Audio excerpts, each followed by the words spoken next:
That'll be a $50,000 fine for the unpermitted dock, another 20 for the non-compliant shoreline vegetation, and as the new acting administrator for this parcel, I'm levying an initial annexation fee of $100,000, due immediately. The woman's voice, a shrill instrument of bureaucratic warfare, tucked to the tranquil morning air like a rusty saw blade. She stood, monument to entitlement, on the bow of a gaudily decorated pontoon boat that had just nudged its way against my private dock. She was a woman in her late 50s, her plus-size frame squeezed into a blindingly bright pink tracksuit, emblazoned with the words Seaview Bluffs Estates in glittering gold script. In her hand, she brandished a laminated document, as if it were a scepter of absolute power. I would soon learn, was Karen, the president of the Mainland Homeowners Association, and she had just declared war on the one place I had bought for peace. My island, my sanctuary, was in her delusional mind, now a rogue province of her suburban kingdom. The sheer audacity of it was breathtaking. A civilian attempting to annex private land with the force of a poorly formatted Word document and the authority of a Kmart clipboard. I looked from her smug, powdered face to the pristine water of the intracoastal waterway, then back to the solid oak planks of the dock beneath my feet, a dock I had built with my own two hands. My island was a $10 million piece of granite and sand, a fortress of solitude I'd earned over 30 years of service to my country, and this woman in a floating minivan thought she could claim it with a laminated piece of paper. This was not going to end the way she thought. If you've ever had to deal with a power-tripping HOA board member, you know exactly the kind of fight I was in for. Go ahead and hit that subscribe button because you're going to want to see how this plays out, and drop a comment below telling me where you're watching from. Or better yet, share your own HOA nightmare. We're all in this together. Now, let me tell you how we got here. My name is Colonel John Ryder, United States Marine Corps, retired. For 3 decades, my address was a series of forward operating bases, canvas tents, and austere government quarters in some of the world's least hospitable places. My world was one of discipline, chain of command, and a clear set of rules designed to keep people alive. When I finally hung up my uniform, the silence was deafening. The structure was gone. I found myself adrift in a civilian world that felt both too loud and too quiet, too chaotic and too meaningless. My wife, Sarah, had passed away from cancer 5 years before my retirement, a battle she fought with more courage than any soldier I'd ever known. My kids were grown successful and building their own lives. I was proud of them, but I was also alone. With my pension, the sale of our family home, and Sarah's life insurance, I found myself with a significant amount of money and a profound lack of purpose. That's when I found the island. It wasn't a tropical paradise from a postcard. It was a rugged 10-acre teardrop of granite, pine, and sand nestled in a quiet bay, accessible only by boat. It was named Osprey Island on the official charts, but I immediately renamed it Valor's Rest. It was perfect. It had a deep water channel for my boat, a sturdy if weathered house built by the previous owner, and a sense of profound isolation that was both intimidating and deeply comforting. It was a place to heal, a place to build something with my hands, a place to finally be still. I spent the first year wreck honestly. I'd wake up before dawn, the old military habit dying hard, and just stare at the mainland, a half-mile away. I could see the lights of the Seaview Bluffs Estates, new upscale development of beige McMansions packed together like expensive sardines. Their manicured lawns glowed an unnatural green under the streetlights, a stark contrast to the wild, untamed nature of my own shore. I watched them through my binoculars, a habit from a lifetime of threat assessment. I saw the matching mailboxes, the identical landscaping, the utter lack of individuality. It looked less like a community and more like a high-security compound for the terminally boring. I wanted nothing to do with it, and I assumed they wanted nothing to do with me. I was a ghost on an island, a local curiosity, and that suited me just fine. I rebuilt the old dock, reinforced the seawall, and started a small garden. I felt my soul starting to mend, one plank, one stone, one tomato plant at a time. The island was becoming a part of me. Its borders were my borders. Its sovereignty was my sovereignty. So when Karen's pink and gold pontoon boat, the compliance cruiser, as I later learned she called it, violated that sovereignty, it wasn't just a trespass, it was an invasion. If there's one thing a 30-year Marine knows how to handle, it's an invasion. I let her finish her tirade, a long, rambling monologue about property values, aesthetic harmony, and the sacred covenants, conditions, and restrictions of an association I had no connection to. I stood there motionless, my face a mask of calm I'd perfected in situations far more dangerous than this. I let the silence hang in the air after her final demand for $170,000. Her chest was puffed out, her breathing heavy from the exertion of her own self-importance. She expected me to argue, to plead, to be intimidated. I did none of those things. I simply extended my hand. "May I see the document?" I asked, my voice low and even. Surprised by my compliance, she hesitated for a second before her smug grin returned. She thought she had me. She slapped the laminated sheet into my palm with a triumphant flourish. I took it, my eyes scanning the page. It was a masterpiece of amateur legal fiction. It cited bylaws that couldn't possibly apply, referenced plat maps that didn't exist, and was signed with a generic, unnotarized scribble by Karen Miller, President Seaview Bluffs Estates, HOA. It was, in short, toilet paper. Worthless, but potentially messy, if not handled correctly. I looked up from the document, met her expectant gaze, and gave a slow, deliberate nod. "Thank you, MS. Miller," I said, my voice still quiet. "I will take this under advisement. You are currently trespassing on private property. I'd ask you to return to your vessel, depart immediately. Do not return without a formal invitation or a warrant signed by a judge." The smugness evaporated from her face, replaced by a blotchy, red-faced confusion, then anger. "What? You can't. I am the acting authority here. This island is now under the jurisdiction of the HOA. You are the one who is non-compliant," she sputtered, jabbing a finger toward me. I didn't raise my voice. I didn't need to. "This island," I said, my voice dropping a full octave, each word a carefully placed stone, "is private property, deeded and recorded in this county for over 100 years. It has never been a part of Seaview Bluffs. Your association's jurisdiction ends at the mean high water mark on the mainland, as per the county plat map you filed when you incorporated. You have no authority here. None." I saw a flicker of genuine shock in her eyes. She hadn't expected me to know the specifics. She was used to steamrolling retirees with threats and jargon, not someone who had done his homework. But the shock was quickly buried under another layer of belligerence. We voted. The board voted to annex this derelict parcel to protect our views and property values. It's legal. "We have lawyers," she shrieked, the pontoon boat rocking with her indignation.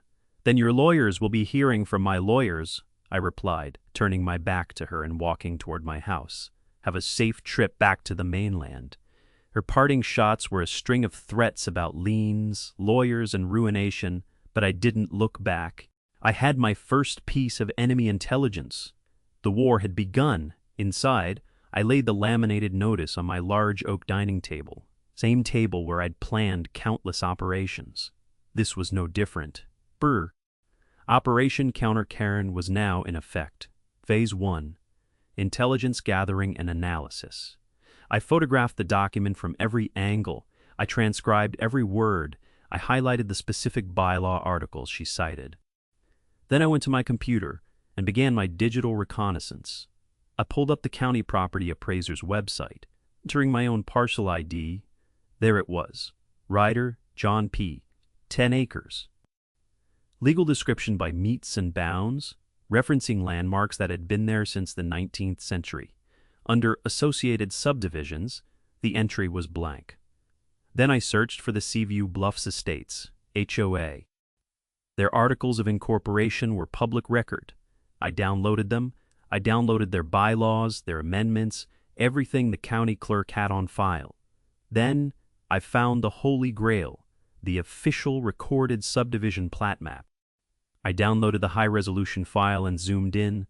Just as I'd stated, their property line ended definitively at the shoreline. A thick, black line separated their world from the water, and from my island beyond. There was no ambiguity. Her claim wasn't just weak.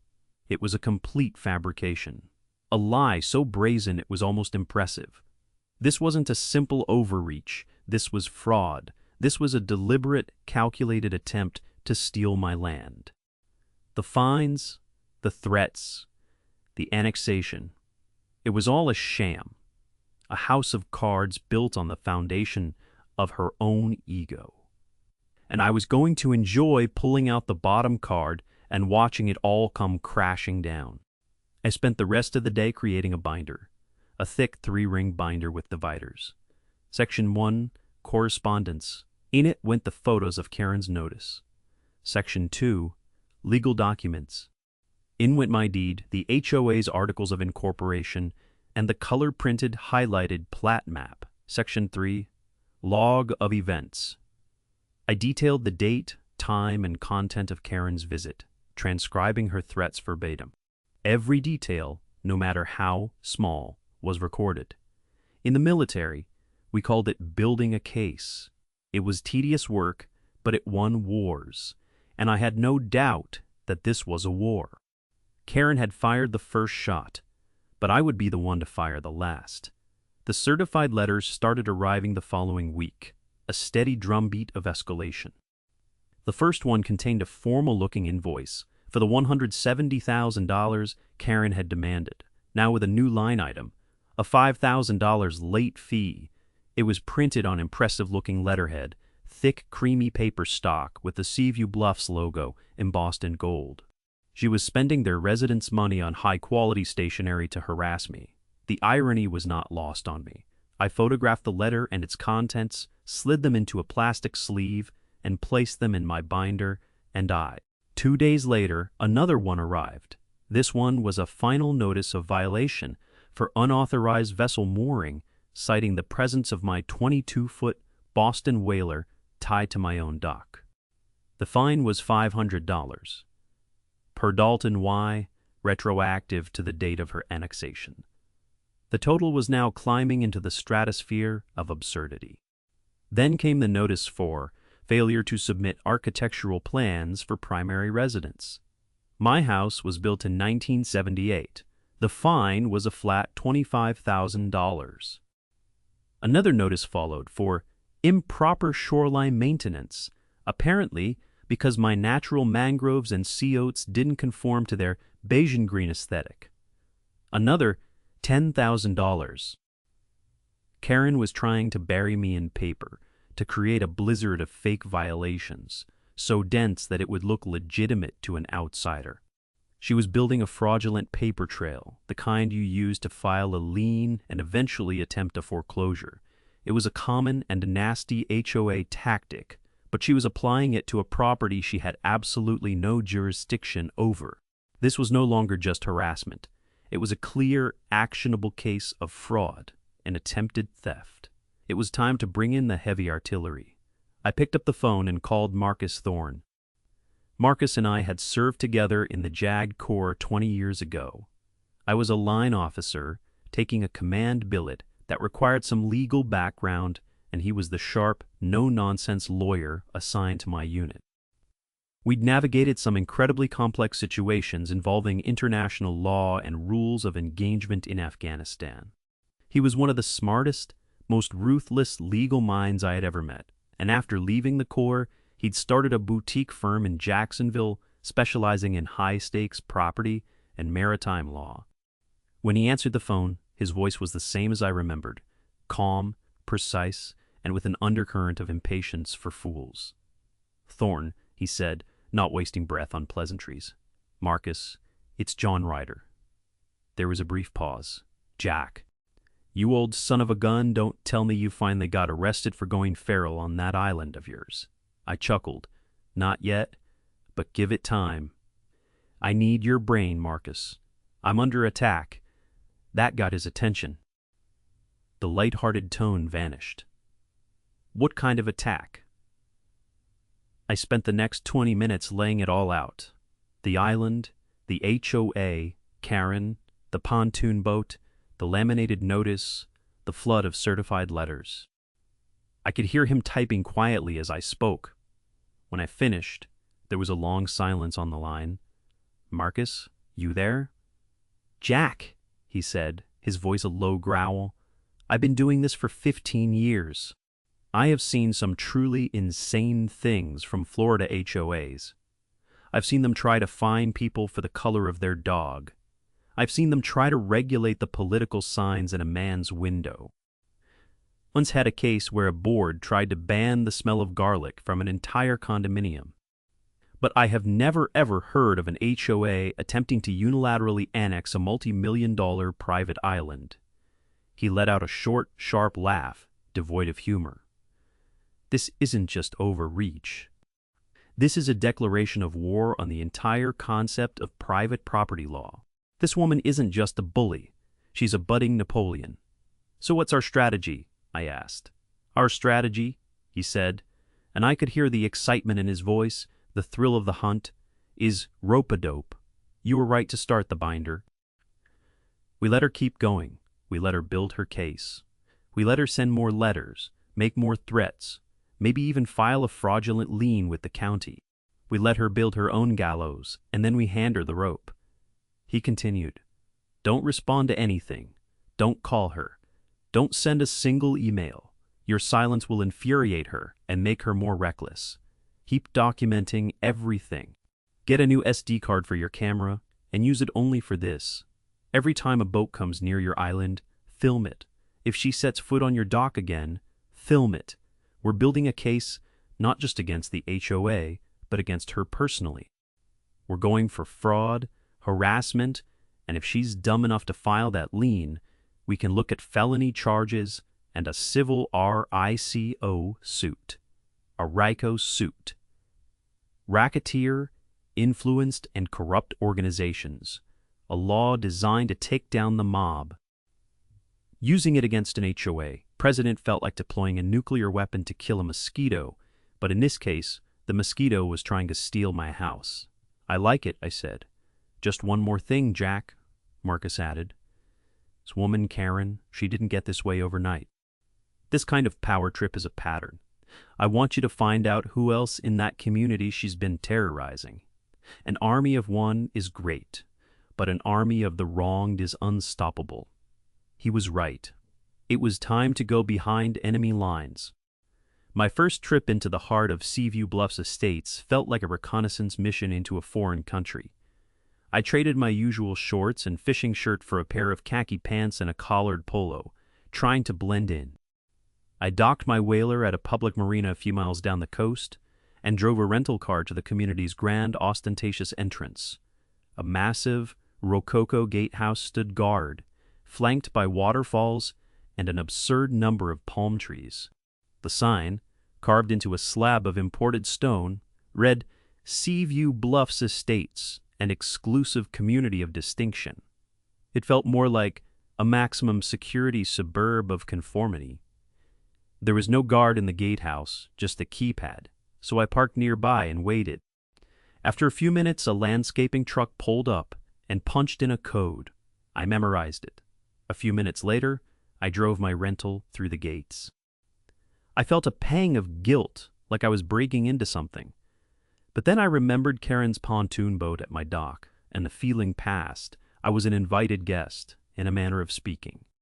Inside, the place was just as I'd seen from my island, but worse up close. Every house was a slightly different shade of beige, tan or ecru, every lawn was mowed to the exact same height, every mailbox was identical. It was a monument to oppressive sameness, a place where individual expression went to die. I drove slowly, my eyes scanning for any sign of life, any crack in the perfect facade. I was looking for what we called in the field a disgruntled asset, someone on the inside who was unhappy with the regime. I found him 3 streets in. An older man, probably in his late 70s, was on his hands and knees in his front yard, meticulously pulling tiny weeds from between the pavers of his walkway. He wore a Vietnam veteran cap.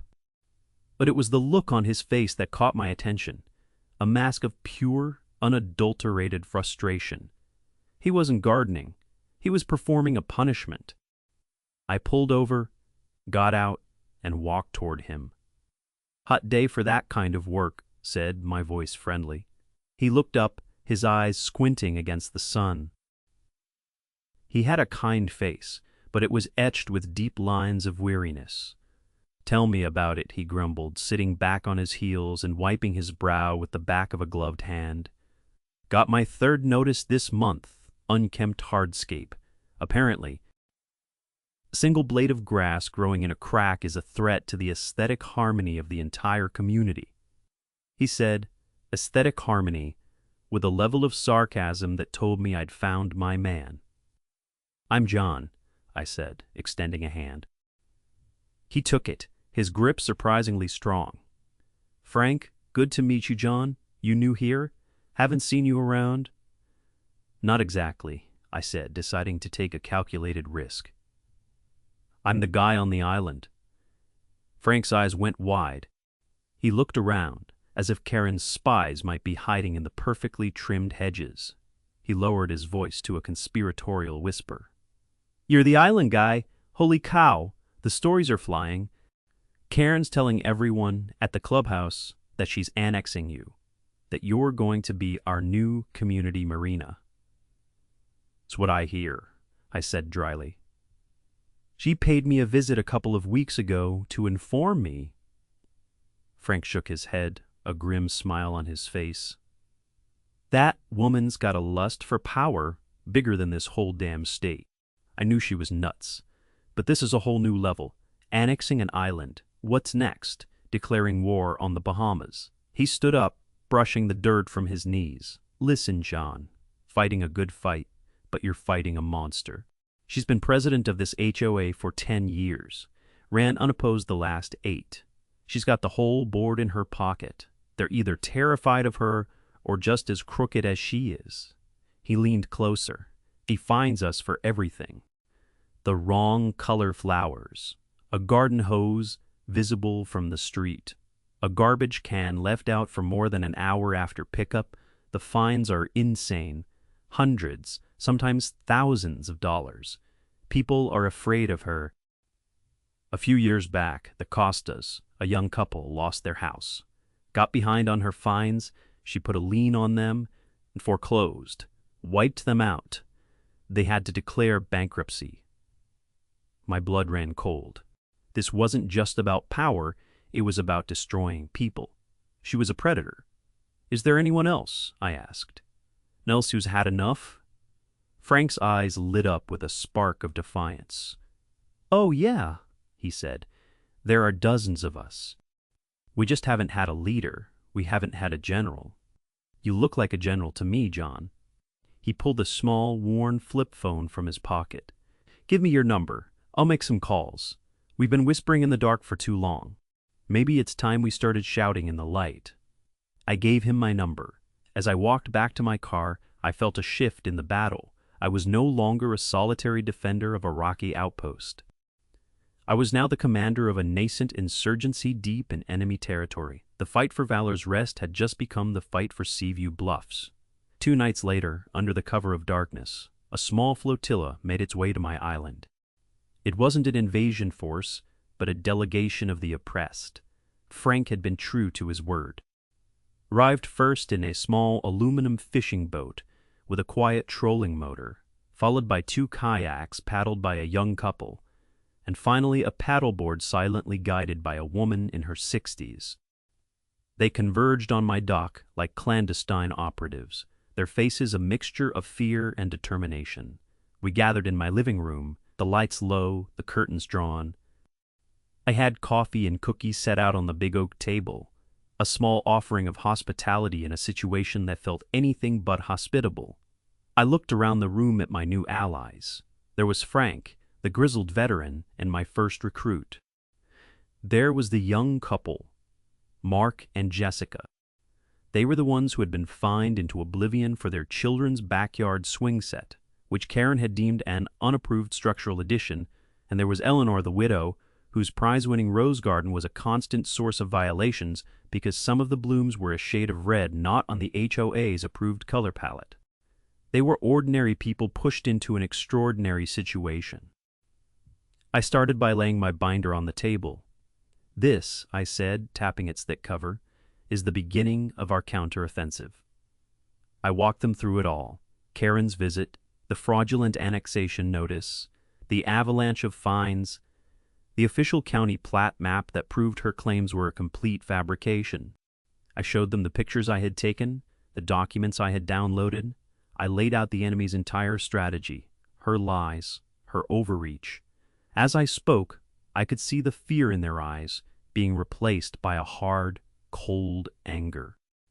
They weren't just victims anymore. They were seeing the blueprint of their own persecution. When I finished, it was Jessica who spoke first, her voice trembling but resolute. That lien she put on the Costa's house, was it like this? Was it all just made up? I suspect so, I said grimly. She uses the complexity and the perceived authority of the process to intimidate people into compliance. She counts on you being too scared or too broke to fight back. Mark, her husband, slammed his fist on the table.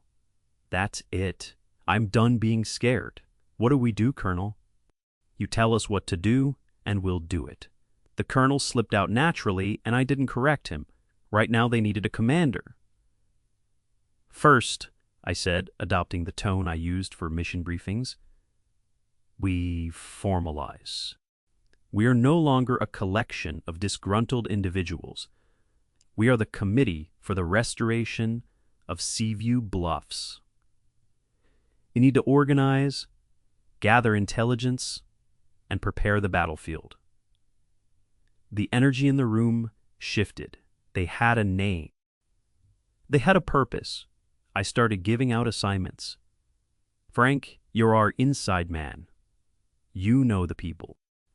I need you to discreetly build a comprehensive list of every resident who has received a fine over $500 in the last 5 years. We need names, dates, and the reasons for the violations. Frank nodded, a new light in his eyes. Eleanor, I continued, turning to the widow, you're a gardener. You understand patience and detail. The HOA is required to make its financial records available to any homeowner. I want you to formally request a complete accounting of the last 5 years. Every check, every credit card statement, every invoice. Look for irregularities. Personal expenses disguised as community projects, payments to companies that don't exist. Eleanor, who had seemed the most timid, straightened her back. I've always suspected she was using our dues to fund her lavish lifestyle. I'd be honored. Mark and Jessica, I said, you're young, you're tech-savvy. I want you to become experts on the HOA's own governing documents. Read the bylaws, the CC and Rs every word. We're going to use their own rules against them. Find every instance where Karen has violated the very procedures she's supposed to uphold. And what will you be doing, Colonel? Gasped. I leaned back in my chair, a cold smile touching my lips. I'm going to be talking to my lawyer. And I'm going to be setting a trap. A very big, very public trap. We spent another hour planning, coordinating, setting up a secure messaging group. By the time they paddled and motored back to the mainland, the sun was just beginning to hint at its arrival. As I watched their small vessels disappear into the pre-dawn mist, I felt a sense of purpose I hadn't felt since I was in uniform. This wasn't just about my island anymore. It was about Frank's dignity, Eleanor's roses, and Mark and Jessica's children's right to have a swing set. Karen had tried to annex a piece of land, but in doing so, she had created a new community, forged in secrecy and united by a common enemy. She had no idea forces she had just unleashed. The next few weeks were a quiet storm of activity. On the surface, nothing changed. I remained on my island a silent hermit. Seaview Bluffs remained a prison of beige perfection. But beneath the surface, the gears of our rebellion were turning with relentless precision. My lawyer, Marcus, was ecstatic with the new developments. A citizens' committee? "Oh, this is beautiful, Jack. This is gift-wrapped," he'd said when I briefed him. "This elevates it from a single property dispute to a potential class action. We're not just fighting for your island anymore. We're fighting for the civil rights of an entire community." He immediately began drafting the framework for a massive civil lawsuit. It was a work of legal art, a multi-pronged assault targeting not just the HOA as a corporate entity, but Karen and each complicit board member personally. The charges were a symphony of retribution: fraud, conspiracy, breach of fiduciary duty, and the crown jewel, a civil RICO claim. Marcus explained that the pattern of behavior, using the mail to send fraudulent fines to multiple victims for financial gain, was a textbook example of racketeering. The potential damages were in the millions, enough to bankrupt the HOA and Karen personally. But he cautioned me, "We don't file this yet. This is our bomb. We don't detonate it until we have the enemy in the perfect kill box." Meanwhile, my committee was proving to be more effective than I could have imagined. Frank, with the quiet charisma of a seasoned NCO, worked the neighborhood like a master spy. He'd strike up conversations at the mailboxes, in the grocery store, at the community pool. He compiled a spreadsheet that grew longer by the day, a damning chronicle of Karen's reign. Over 70% of the residents had been hit with significant, questionable fines. Eleanor, armed with her legal right as a homeowner, formally requested the financial records. The HOA, legally obligated, had to comply, but they did so with malicious pettiness, delivering 20 bankers' boxes of loose receipts and unorganized statements to her doorstep. They meant it as a deterrent, an impossible task. They underestimated Eleanor. She rented a document scanner, and with the help of Mark and Jessica, spent every evening for 2 weeks scanning every single piece of paper into a searchable database. They were building an evidence locker. The irregularities they found were staggering: thousands of dollars in landscaping expenses paid to a company that, upon investigation, was registered to Karen's maiden name. Huge bills from a high-end restaurant under board meeting expenses, a community security upgrade that turned out to be a state-of-the-art home theater system for Karen's house. It was brazen, systemic corruption. While they built the case on the ground, I was working on a different angle with Marcus. He had latched onto a key detail from my initial story: my dock. "Jack, your island is in the intracoastal waterway, right?" "Correct. That's considered navigable waters of the United States," he said, excitement in his voice. "That means certain aspects of it fall under federal jurisdiction, specifically the U.S. Coast Guard." A light bulb went on in my head. The rules of engagement had just changed. Karen's fines for my unauthorized vessel mooring and unpermitted dock. I started. "Are a direct infringement on the authority of the Coast Guard," Marcus finished. "An HOA has no more authority to regulate a dock in navigable waters than it does to set up its own customs and immigration checkpoint." "She's not just breaking county and state law, Jack. She's breaking federal law." This was our ace in the hole. This was the weapon that could bypass the corrupt local system Karen had cultivated. We drafted a formal, detailed complaint to the Coast Guard's Regional Command Center. We attached my deed, the plat maps, copies of Karen's fraudulent notices regarding my dock, and a legal brief prepared by Marcus outlining the specific federal statutes she was violating. We sent it via certified mail. The trap was now set.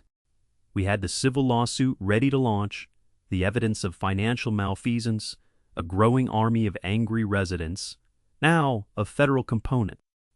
All we needed was for Karen to make one more move, one final public act of supreme overconfidence, and we knew just when it would happen. The Seaview Bluffs annual homeowners meeting was scheduled for the 1st of the month. It was Karen's yearly coronation, a stage-managed event where she would ram through her budget and celebrate her own leadership.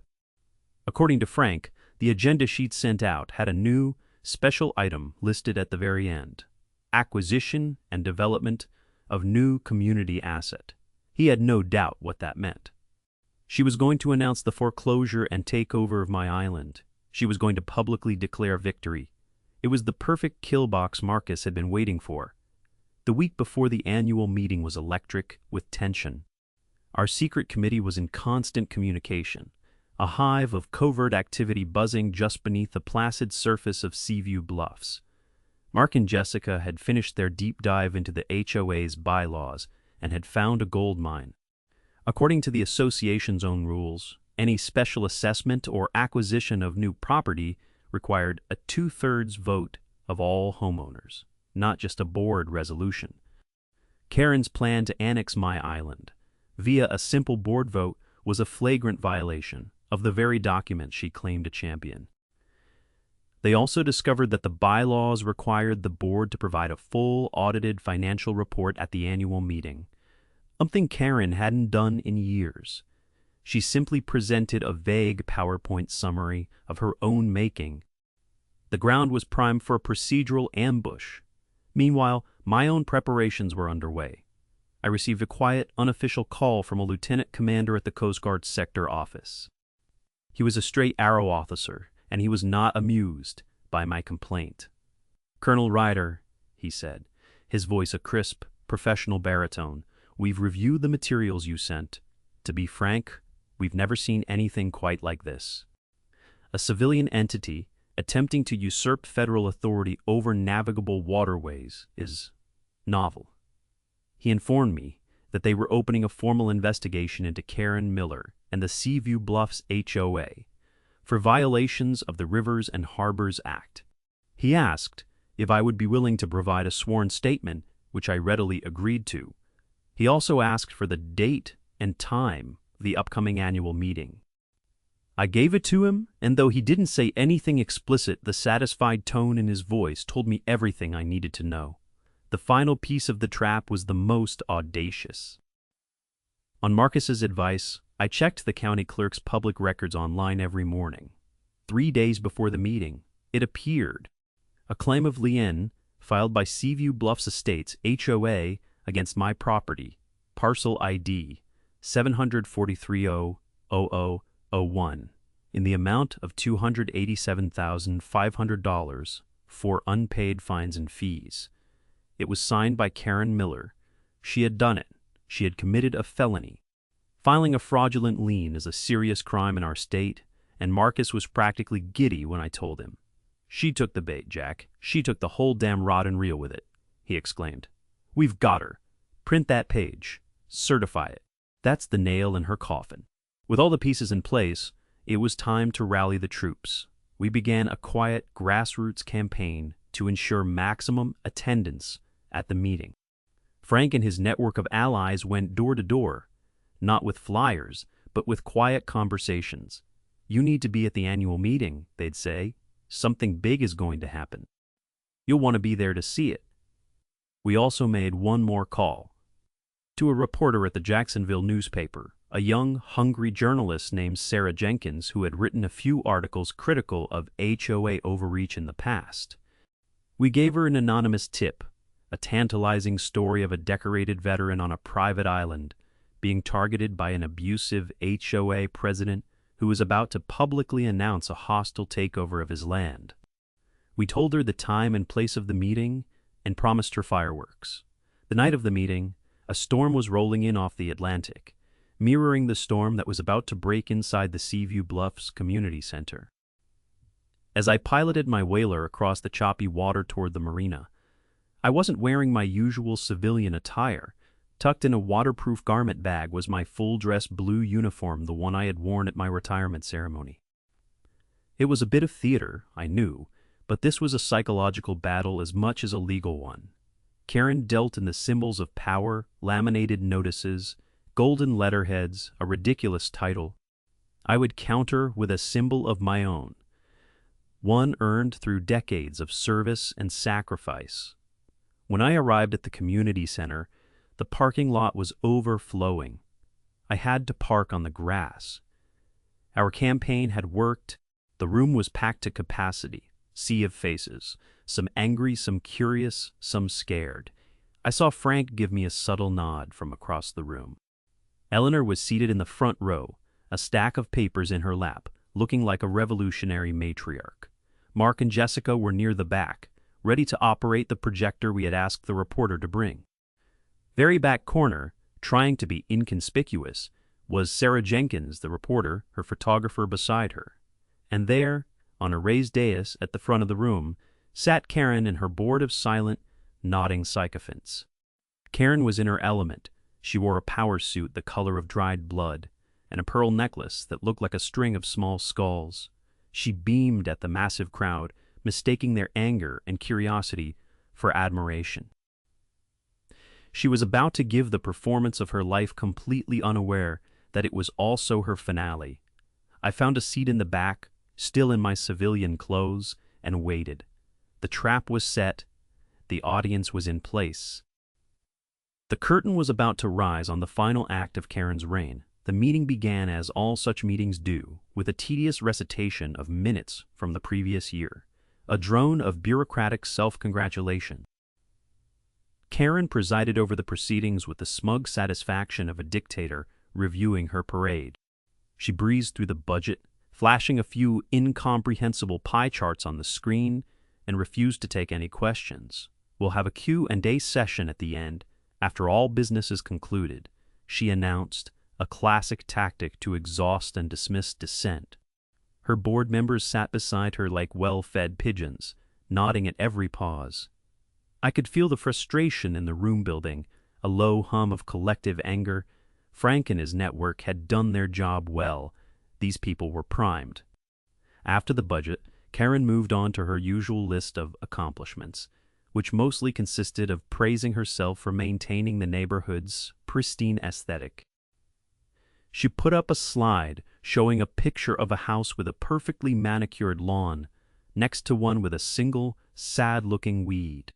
"This is the difference between vigilance and decay," she intoned, as if she had personally saved the community from the brink of apocalypse. Finally, after nearly an hour, she arrived at the last item on her agenda. Her voice took on a new level of excitement. "And now," she said, leaning into the microphone, "for some very exciting news about the future of our community. As you know, your board is always looking for ways to enhance our property values and the amenities available to our residents." She clicked a button, and a new image filled the screen behind her. It was a beautiful, professional-looking aerial photograph of my island, my home. A gasp went through the room.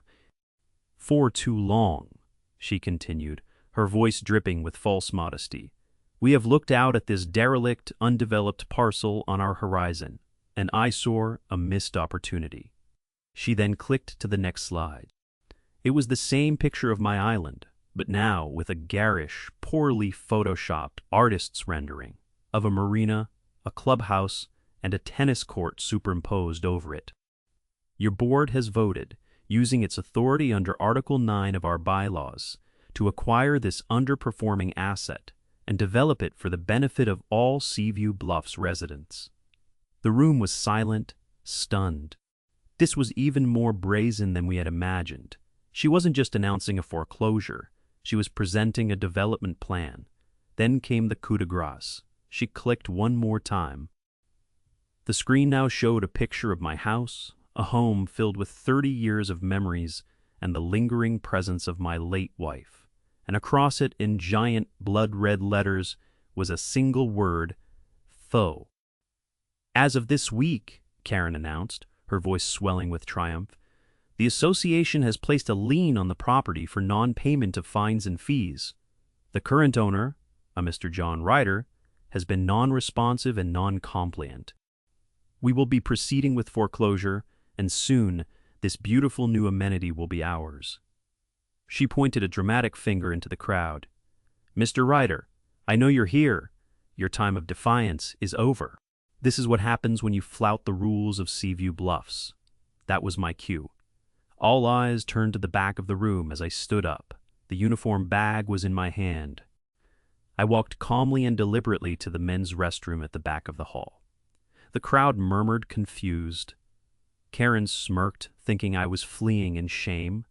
2 minutes later, the restroom door opened. I walked back into the room, but it wasn't just John Ryder, the island guy, anymore. It was Colonel John Ryder, USMC. I had changed into my dress blues. The deep blue jacket, the red NCO stripe on the trousers, the gleaming medals on my chest, the white peaked cap held smartly under my arm. The effect was instantaneous. The murmuring stopped, the entire room fell silent. Even Karen's smug grin faltered. I walked, not to the back, but straight down the center aisle, my polished shoes making a quiet, steady rhythm on the linoleum floor. I didn't look at Karen. I stopped at the projector mark, and Jessica were Manning.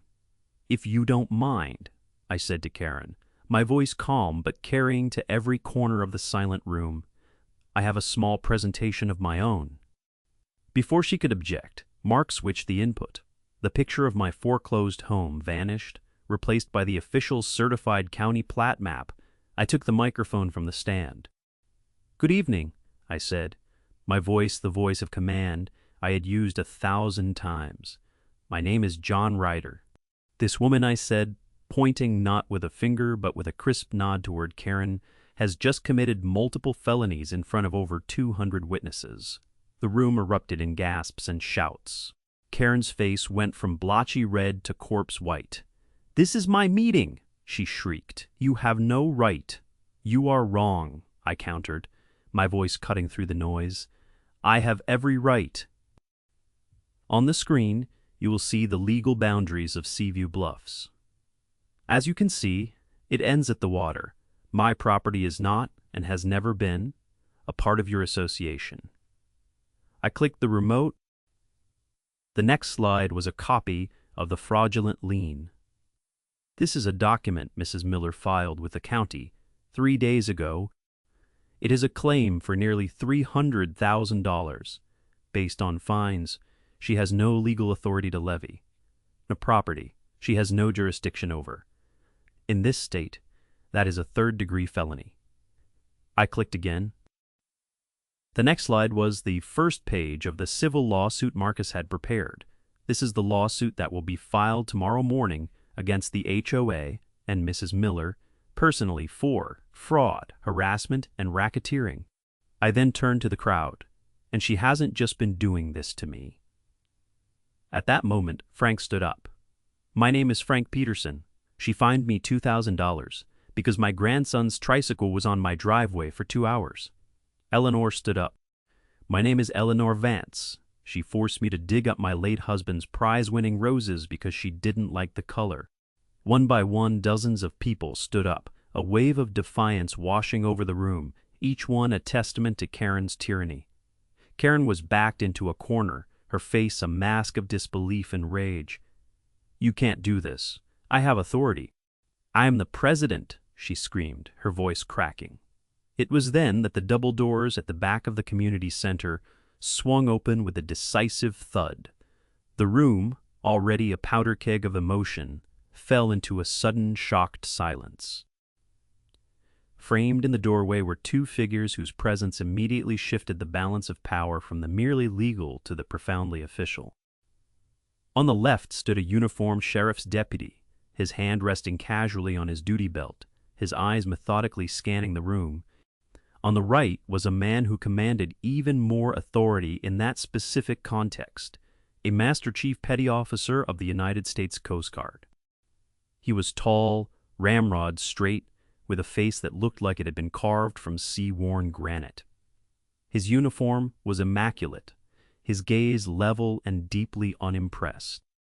They weren't storming in. They walked with a deliberate, unhurried pace that was far more intimidating. All eyes, including Karen's, were fixed on them as they made their way down the center aisle, their boots echoing the rhythm I had established just moments before. They didn't stop at the podium. They walked right past it and came to a halt directly in front of me. The Master Chief, whose name tag read Harrison, gave me a crisp, almost imperceptible nod of recognition, a sign of respect from one senior non-commissioned officer, and a retired commissioned to another. He then turned, pivoting with military precision, to face Karen, who was now sputtering, trying to regain control of a situation that had spun completely out of her orbit. "What is the meaning of this? This is a private meeting. I demand you identify yourselves," she squawked, trying to project an authority she no longer possessed. Master Chief Harrison did not raise his voice. He didn't have to. Its presence was a force multiplier. "Ma'am," he said, his voice a low, gravelly rumble that seemed to quiet the very air in the room. "I am Master Chief Harrison of the United States Coast Guard, and this is Deputy Miller of the County Sheriff's Office." "Are you Karen Miller, president of the Seaview Bluffs Homeowners Association?" Karen puffed out her chest, a last desperate attempt to assert dominance. "I am, and I would like to know why federal and county officers are interrupting my annual meeting." Master Chief held up a folder. "We are here, ma'am, in response to a formal complaint regarding the unlawful regulation of a private dock and mooring within the navigable waters of the United States, done in direct violation of the Rivers and Harbors Act of 1899 and Title 33 of the Code of Federal Regulations." He spoke the words with a practiced ease that made the obscure legal code sound like thunder. "Your association has been sending official-looking notices and levying fines related to Colonel Ryder's dock. You do not have the authority to do that. The Coast Guard has sole jurisdiction over such matters. You have created a hazard to navigation by attempting to enforce rules that are not yours to make." He then opened the folder and handed a sheet of paper to the sheriff's deputy. The deputy stepped forward, moving past the now frozen board members, and stood directly in front of Karen. "Karen Miller," the deputy said, his voice flat and official, "you are hereby served." He handed her a thick sheaf of papers. "It was a copy of our civil lawsuit. This is a summons. You are being sued," but he wasn't finished. He pulled another document from his pouch. "Furthermore, County Clerk's Office and the State Attorney's Office have been made aware that you filed a claim of lien against a property over which your association has no legal jurisdiction based on fraudulent claims. Filing a fraudulent document is a felony. A criminal investigation is now active. You will be contacted by a detective from the Economic Crimes Unit in the coming days."